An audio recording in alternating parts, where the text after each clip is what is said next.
ध्यान आज का शीर्षक स्वाध्याय माला के अंतर्गत है। ध्यान ध्यान वह मानसिक प्रक्रिया है जिसके अनुसार किसी वस्तु की स्थापना अपने मन क्षेत्र में की जाती है। मानसिक क्षेत्र में स्थापित की हुई वस्तु हमारे आकर्षण का प्रधान केंद्र बनती है। उस आकर्षण की ओर मस्तिष्क की अधिकांश शक्तियाँ खींची जाती है। फलस्वरूप एक स्थान पर उनका केंद्रीयकरण होने लगता है। चुंबक पत्थर अपने चारों ओर बिखरे हुए लोह कणों को सब दिशाओं से खींचकर अपने पास जमा कर लेता है। इसी प्रकार ध्यान द्वारा मन सब ओर से खींचकर एक केंद्र बिंदु पर एकाग्र होता है और बिखरी हुई चित्त प्रवृत्तियां एक जगह सिमट जाती है।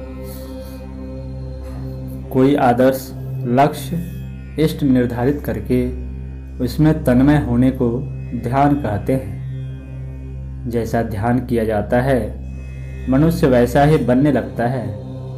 सांचे में गीली मिट्टी को दबाने से वैसी आकृति बन जाती है जैसी उस सांचे में होती है। कीट भृंग का उदाहरण प्रसिद्ध है। भृंग झिंगुर को पकड़ ले जाता है और उसके चारों ओर लगातार गुंजन करता है। झिंगुर इस गुंजन को तन्मय होकर सुनता है और भृंग के रूप और उसके चेष्टाओं को एकाग्र भाव से निहारता है। झिंगुर का मन भृंगमय हो जाने से उसका शरीर भी उसी सांचे में ढलना आरंभ हो जाता है।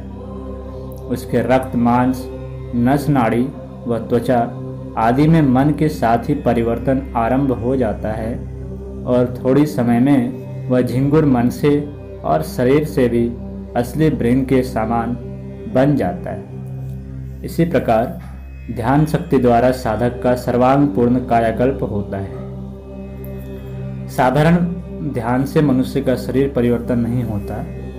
इसके लिए विशेष रूप से गहन साधनाएं करनी पड़ती है। परंतु मानसिक कायाकल्प करने में हर मनुष्य ध्यान साधना से भरपूर लाभ उठा सकता है। ऋषियों ने इस बात पर जोर दिया है कि हर साधक को इष्ट देव चुन लेना चाहिए। इष्ट देव चुनने का अर्थ है जीवन का प्रधान लक्ष्य निर्धारित करना। इष्ट देव उपासना का अर्थ है उस लक्ष्य में अपनी मानसिक चेतना को तन्मय कर देना। इस प्रकार की तन्मयता का परिणाम यह होता है कि मन की बिखरी हुई शक्तियाँ एक बिंदु पर एकत्र हो जाती है। एक स्थानीय एकाग्रता के कारण उस दिशा में सभी मानसिक शक्तियाँ लग जाती हैं। फलस्वरूप साधक के गुण, स्वभाव, विचार, उपाय एवं काम अद्भुत गति से बढ़ते हैं जो उसे अभिष्ट लक्ष्य तक सरलता पूर्वक स्वल्प काल में ही पहुंचा देते हैं। इसी को इष्ट सिद्धि कहते हैं।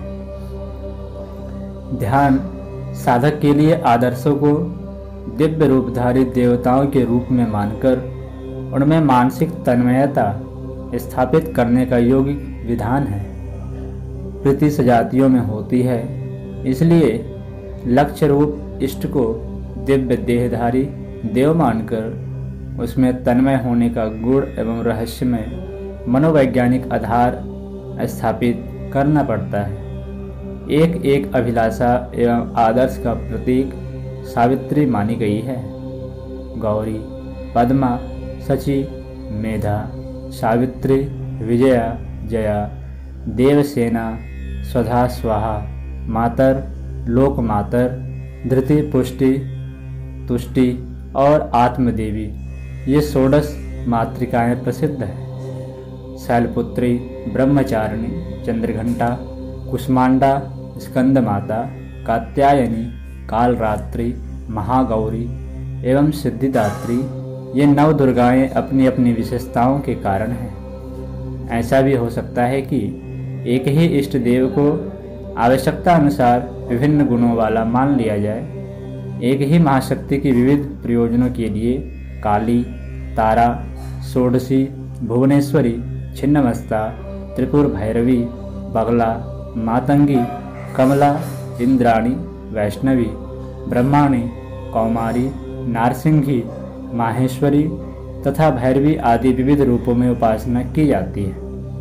एक ही महागायत्री की हिंग, श्रीं, क्लीं अर्थात सरस्वती, लक्ष्मी और काली तीनों रूपों में आराधना होती है। फिर इन तीनों में अनेक भेद हो जाते हैं। जो साधक मातृशक्ति की अपेक्षा पितृशक्ति में अधिक रुचि रखते हैं, जिन्हें नारी परक शक्ति तत्व की अपेक्षा पुरुष तत्व प्रधान पुल्लिंग दिव्य तत्व में विशेष मन लगता है, वे गणेश, नरसिंह, भैरव, शिव व विष्णु आदि इष्टों की उपासना करते हैं। यहाँ किसी को भ्रम में पड़ने की आवश्यकता नहीं। अनेक देवताओं का कोई स्वतंत्र आधार नहीं है। ईश्वर एक है, उसकी अनेक शक्तियाँ ही अनेक देवों के नाम से पुकारी जाती है। इच्छा मनुष्य अपनी इच्छा, रुचि और आवश्यकता अनुसार उन ईश्वरीय शक्तियों को प्राप्त करने के लिए व अपनी ओर आकर्षित करने के लिए अपना इष्ट लक्ष्य चुनता है और उनमें तन्मय होते ही मनोवैज्ञानिक उपासना पद्धति द्वारा उन शक्तियों को अपने अंदर प्रचुर परिमाण में धारण कर लेता है। ध्यान योग साधना में मन की एकाग्रता के साथ साथ लक्ष्य को, इष्ट को भी प्राप्त करके योग स्थिति उत्पन्न करने का दोहरा लाभ प्राप्त करने का प्रयत्न किया जाता है। इसलिए इष्ट देव का बना क्षेत्र में उसी प्रकार ध्यान करने का विधान किया गया है। ध्यान के 5 अंग है। पहला स्थिति, दूसरा संस्थिति, तीसरा विगति, चौथा प्रगति और 5वां संस्मृति। इन पर कुछ प्रकाश डाला जाता है। पहला स्थिति। स्थिति का तात्पर्य है साधक की उपासना करते समय की स्थिति। मंदिर में, नदी तट पर, एकांत में, शमशान में स्नान करके बिना स्नान किए पद्मासन से, सिद्धासन से, किस और मुख करके, किस मुद्रा में, किस समय, किस प्रकार ध्यान किया जाए, इस संबंध की व्यवस्था को स्थिति कहते हैं। दूसरा है संस्थिति। संस्थिति का अर्थ है इष्ट देव की छवि का निर्धारण। उपास्य देव की मुख आकृति, आकार, मुद्रा, वस्त्र, आभूषण, वाहन, स्थान और भाव को निश्चित करना संस्थिति कहलाती है। तीसरा है विगति। विगति कहते हैं गुणावली को। इष्ट देव में क्या विशेषताएं, शक्तियां, सामर्थ्य, परंपराएं एवं गुणावलियां हैं, उनको जानना विगति कहा जाता है। चौथा चरण है प्रगति। प्रगति कहते हैं उपासना काल में साधक के मन में रहने वाली भावना को दास, सखा, गुरु, बंधु, मित्र, माता पिता, पति, पुत्र, सेवक, शत्रु आदि जिस रिश्ते से उपास्य देव को मानना हो, उस रिश्ते को स्थिरता तथा उस रिश्ते को प्रगाढ़ बनाने के लिए इष्ट देव को प्रमुख ध्यानावस्था में अपनी आंतरिक भावनाओं को विविध शब्दों तथा चेष्टाओं द्वारा उपस्थित करना प्रगति कहलाती है। 5वां और आखिरी है संस्मृति। वह अवस्था है जिसमें साधक और साध्य, उपासक और उपास्य एक हो जाते हैं। दोनों में कोई भेद नहीं रहता। भृंग किटसी, तन्मयता, द्वैत के स्थान पर अद्वैत की झांकी, उपास्य और उपासक का भेद, मैं स्वयं इष्टदेव हो गया हूँ या इष्टदेव में पूर्णतः लीन हो गया हूँ, ऐसी अनुभूति का होना। अग्नि में पड़कर जैसे लकड़ी भी अग्नि में लाल वर्ण हो जाती है, वैसे ही अपनी स्थिति जिन क्षणों में अनुभव होती है उसे संस्मृति कहते हैं। एक ही इष्ट देव के अनेक प्रयोजनों के लिए अनेक प्रकार से ध्यान किए जाते हैं। साधक की आयु, स्थिति, मनोभूमि, वर्ण और संस्कार आदि के विचार से भी ध्यान की विधियों में स्थिति, संस्थिति विगति, प्रगति एवं संस्मृति की जो कई महत्वपूर्ण पद्धति है, उनका सविस्तार वर्णन इन पृष्ठों में नहीं हो सकता। यहाँ तो हमारा प्रयोजन मनोमय कोश को व्यवस्थित बनाने के लिए ध्यान द्वारा मन को एकाग्र करने और वश में करने की विधि बताना मात्र है। इसके लिए कुछ ध्यान यहाँ दिए गए हैं। पहला, चिकने पत्थर की या धातु की सुंदर सी गायत्री की प्रतिमा लीजिए, उसे एक सुसज्जित आसन पर स्थापित कीजिए। प्रतिदिन उसका जल, धूप, दीप, गंध, नैवेद्य, अक्षत और पुष्प आदि मांगलिक द्रव्यों से पूजन कीजिए। इस प्रकार नित्य प्रति का पूजन आरंभिक साधकों के लिए श्रद्धा बढ़ाने वाला एवं मन की प्रवृत्तियों को इस ओर झुकाने वाला होता है। साधक में अरुचि को हटाकर रुचि उत्पन्न करने का प्रथम सोपान यह पार्थिव पूजन ही है। मंदिरों में मूर्ति पूजा का आधार प्राथमिक शिक्षा के रूप में साधना का आरंभ करना ही है। दूसरा चरण है, शुद्ध होकर पूरब की ओर मुँह करके कुश के आसन पर पद्मासन लगाकर बैठिए। सामने गायत्री का चित्र रख लीजिए। विशेष मनोयोग पूर्वक उसकी मुखाकृति या अंग प्रत्यंगों को देखिए, फिर नेत्र बंद कर दीजिए। ध्यान द्वारा उस चित्र की बारीकियां भी ध्यानावस्था में भलीभांति परिलक्षित होने लगेंगी। इस प्रतिमा को मानसिक साष्टांग प्रणाम कीजिए और अनुभव कीजिए कि उत्तर में आपको आशीर्वाद प्राप्त हो रहा है। तीसरे चरण में एकांत स्थान में सुस्थिर होकर बैठिए। ध्यान कीजिए कि निखिल नील आकाश में और कोई वस्तु नहीं है, केवल एक स्वर्णिम वर्ण का सूर्य पूरब दिशा में चमक रहा है। उस सूर्य को ध्यानावस्था में विशेष मनोयोग पूर्वक देखिए। उसके बीच में हंसारूढ़ माता गायत्री की धुंधली सी छवि दृष्टिगोचर होगी। अभ्यास से धीरे धीरे यह छवि स्पष्ट दिखने लगेगी। चौथा, भावना कीजिए कि इस गायत्री सूर्य की स्वर्णिम किरणें मेरे नग्न शरीर पर पड़ रही है और वे रोमकूपों में होकर प्रवेश हुई आभा से देह के समस्त स्थूल एवं सूक्ष्म अंगों को अपने प्रकाश से पूरित कर रही है। पांचवें चरण में दिव्य तेज युक्त अत्यंत सुंदर, इतनी सुंदर जितनी कि आप अधिक से अधिक कल्पना कर सकते हो, आकाश में दिव्य वस्त्रों व आभूषणों से सुसज्जित माता का ध्यान कीजिए। किसी सुंदर चित्र के आधार पर ऐसा ध्यान करने में सुविधा होती है।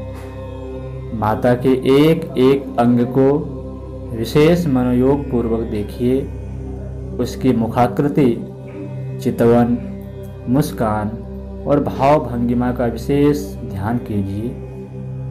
माता अपनी अस्पष्ट वाणी, चेष्टा तथा संकेतों द्वारा आपके मन क्षेत्र में नवीन भावों का संचार करेंगी।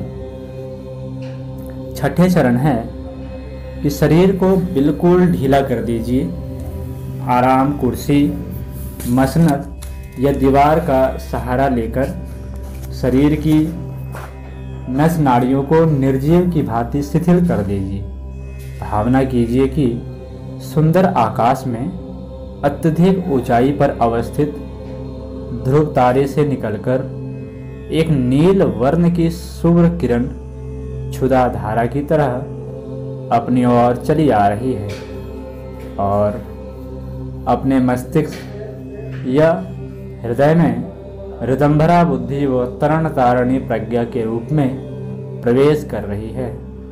उस परम दिव्य एवं परम प्रेरक शक्ति को पाकर अपने हृदय में सद्भाव और मस्तिष्क में सद्विचार उसी प्रकार उमड़ रहे हैं जैसे समुद्र में ज्वार भाटा उमड़ते हैं।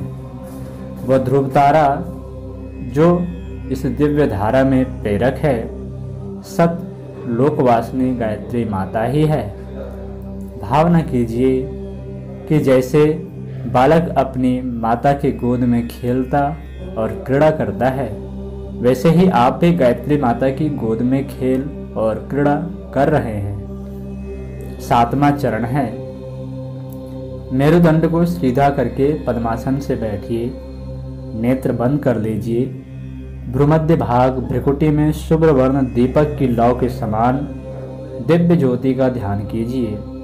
यह ज्योति विद्युत की भांति क्रियाशील होकर अपनी शक्ति से मस्तिष्क क्षेत्र में बिखरी हुई अनेक शक्तियों का पोषण एवं जागरण कर रही है, ऐसा विश्वास करना चाहिए। 8वां चरण है, भावना कीजिए कि आपका शरीर एक सुंदर रथ है। उसमें मन, बुद्धि, चित्त और अहंकार रूपी घोड़े जुते हैं। इस रथ में दिव्य तेजोमयी माता विराजमान है। घोड़ों की लगाम उसने अपने हाथों में थाम रखी है। जो घोड़ा विचकता है वह चाबुक से उसका अनुशासन करती है और लगाम झटक कर उसका सीधे मार्ग पर ठीक रीति से चलने में सफल पथ प्रदर्शन करती है। घोड़े भी माता से आतंकित होकर उसके अंकुश को स्वीकार करते हैं। 9वां चरण है कि हृदय स्थान के निकट सूर्य चक्र में सूर्य जैसे छोटे प्रकाश का ध्यान कीजिए। यह आत्मा का प्रकाश है। इसमें माता की शक्ति मिलती है और प्रकाश बढ़ता है। इस बढ़े हुए प्रकाश में आत्मा से वस्तु स्वरूप की झांकी होती है। आत्म साक्षात्कार का केंद्र यह सूर्य चक्र ही है। 10वें चरण में ध्यान कीजिए कि चारों ओर अंधकार है। उसमें होली की तरह पृथ्वी से लेकर आकाश तक प्रचंड तेज जाज्वल्यमान हो रहा है।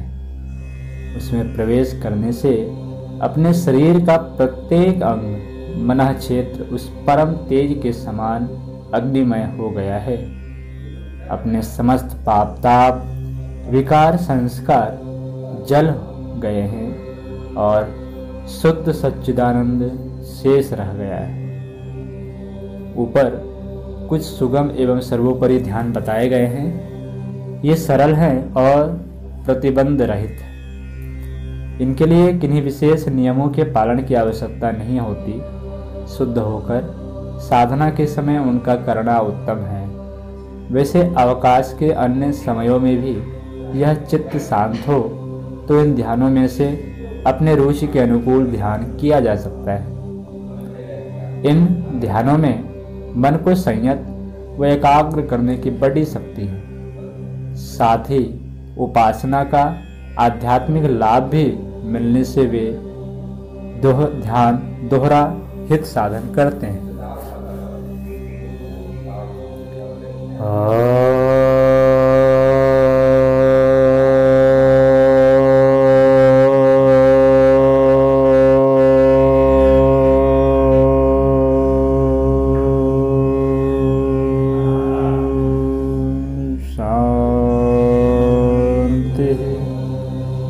शांति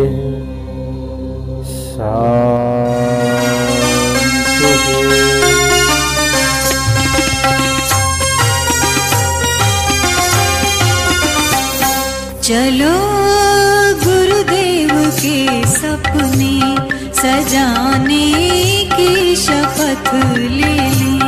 चलो गुरुदेव के सपने सजाने की शपथ ले ली।